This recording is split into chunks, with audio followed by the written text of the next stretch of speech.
Alors nous allons voir comment résoudre une intégrale donc, par changement de variable. Alors déjà quand vous avez une intégrale, première chose, vous regardez si vous trouvez une primitive.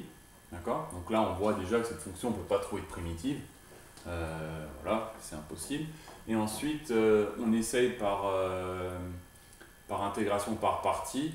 Et donc si on essaie une intégration par partie, si on pose u égale ça et v' égale ça, ou u égale ça et v' égale ça, à l'étape d'après, on est toujours bloqué. Donc on procède à la troisième méthode pour résoudre une intégrale. Donc c'est par changement de variable.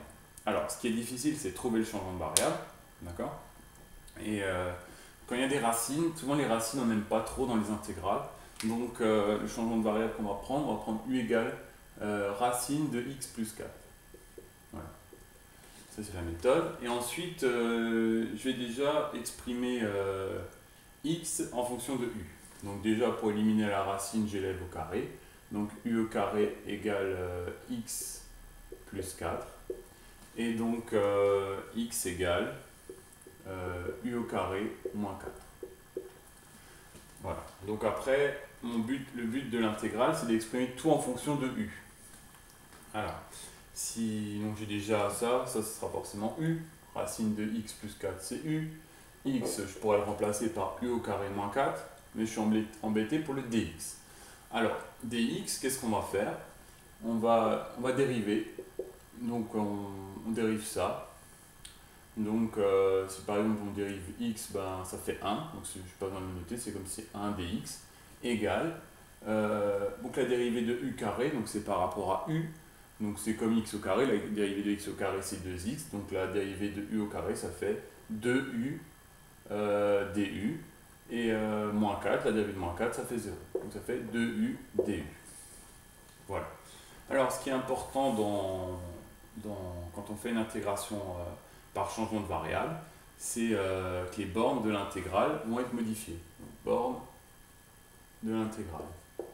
Alors, comment on fait ça? Ben, en fait, on regarde si x égale, donc la borne inférieure, si x égale moins 4, ben, u vaut combien?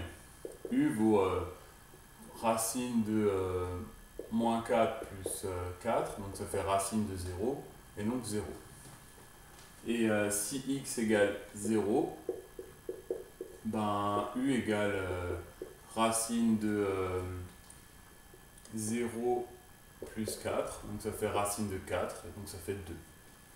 Donc voilà, j'ai trouvé mes nouvelles bornes de l'intégrale.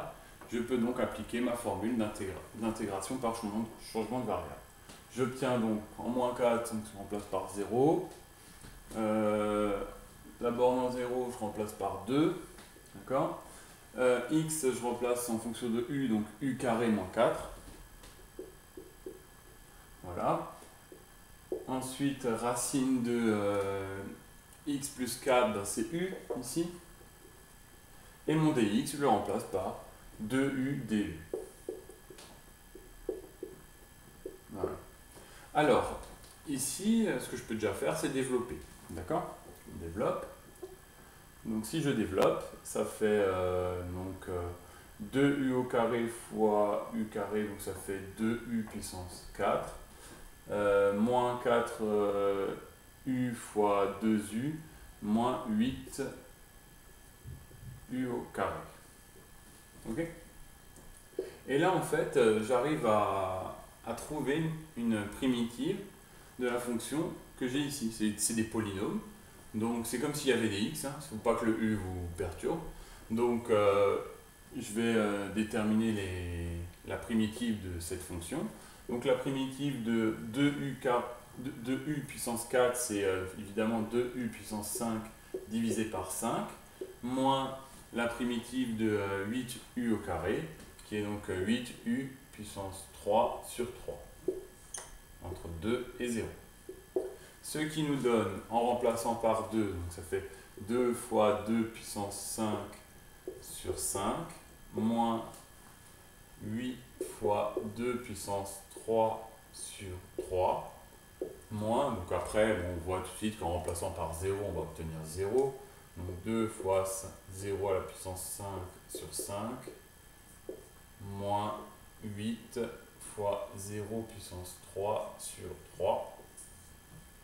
Du coup, j'obtiens, donc ça fait 2 à la puissance 6, donc 2 à la puissance 6 sur 5, moins 8 fois 2 puissance 3, donc 8 fois 8, 64 sur 3. Voilà. Et je vous laisse faire la simplification. Voilà. Donc, en résumé, la méthode d'intégration par changement de variable, important de ne pas oublier de changer les bornes de l'intégrale, d'accord? Alors, trouver le changement de variable, ça peut être compliqué. Quand il y a des racines carrées, souvent ça nous permet d'avoir ensuite des polynômes et quelque chose de simple, d'accord? Voilà.